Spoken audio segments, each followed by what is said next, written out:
Complementing Saquon's historic season was an incredible year from star quarterback Jalen Hurts, and he had a great season and a great game. Finished with 32 touchdowns on the year, turning in one stellar performance after another. A terrific guy and a terrific player.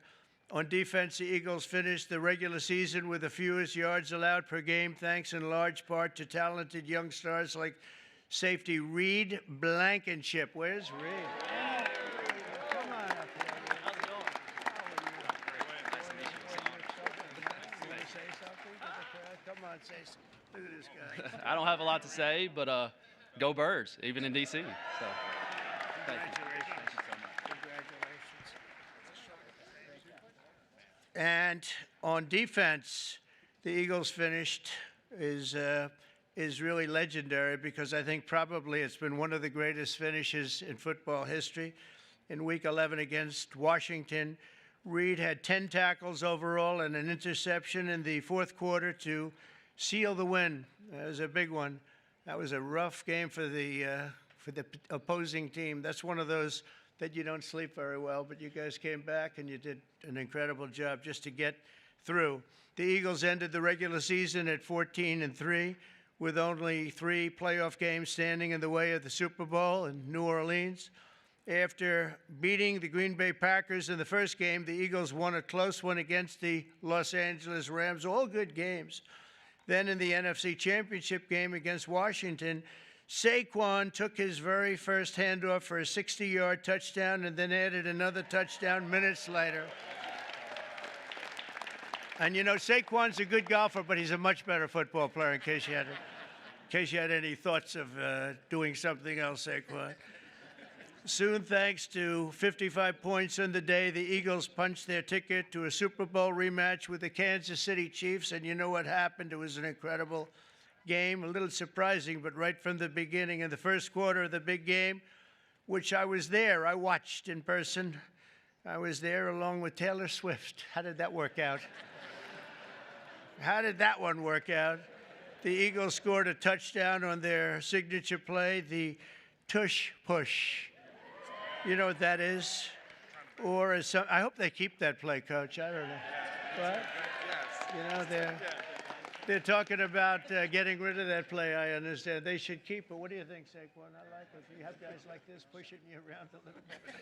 I like it. It's sort of exciting and different. I would like to see something done. I'd like to go back to the regular kickoff, however. We don't like that kickoff where nobody's moving. The ball's in the air, nobody's moving, but I won't ask the coach or Lane or any of the people about that, but as a fan, I don't know. I'm not sure, Jeffrey. Or some of the people, they call it the brotherly shove, you know, the other. Meanwhile, the ferocious Eagles defense pressured the Chiefs' offense on almost every snap, causing 6 sacks, and 3 turnovers, including a phenomenal interception return for the touchdown by a spectacular rookie, Cooper DeJean. Come on up here, Cooper. You gotta be pretty fast. Good job. Cooper made the play of his life, and he did it on his 22nd birthday. Wow, you're a young guy, huh? A short time later, a touchdown pass right before halftime and another one in the third quarter helped put the game on ice. And at the final whistle, the green and white confetti rained down on the scoreboard. It was 40-22. And I think maybe the Eagles themselves were surprised, but boy, they played great. They looked unbeatable. It was a great moment for an incredible group of people. Throughout their extraordinary season, the amazing group of warriors, and that's what they are, they're really modern-day warriors, inspired the world with incredible spirit, athletic dominance, and exceptional teamwork, and you made the Eagles fans everywhere really very proud. Whether you're an Eagle fan or not, they were proud to watch a team of such great power and dominance, and you really have a whole life to lead, and you can say you've done it. You've done something that very few people are able to do. We've seen a lot of great teams, Lane and Coach. We've seen a lot of great teams, but they don't ever get to where you've already gotten. And you're a young guy to be coach. Oh, I'd like to be his manager right now. I'd like to pick up my little 10% for doing nothing. So I want to congratulate once again, and let me just say, fly, Eagles, fly, right?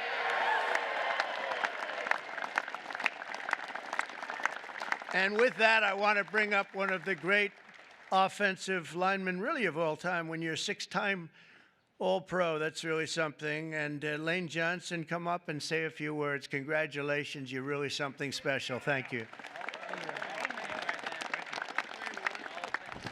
Move this up a little bit. Thank you, Mr. President, for allowing us to be here, sending us the invitation. What an incredible year it was for us, really having the chance to play the team that we lost to a couple years before and come through. But I want to thank Mr. Lurie for creating a championship organization and culture. Howie Roseman putting the time in, everybody on the coaching staff. Just what a wonderful season it was. And we're not done. We're ready for another round. So thank y'all. And go Birds. Coach, would you like to say something? Yes, sir. Yeah, thank you, Mr. President, for having us here. And we also appreciate the endorsement for the tush push. We really appreciate that. And go Birds.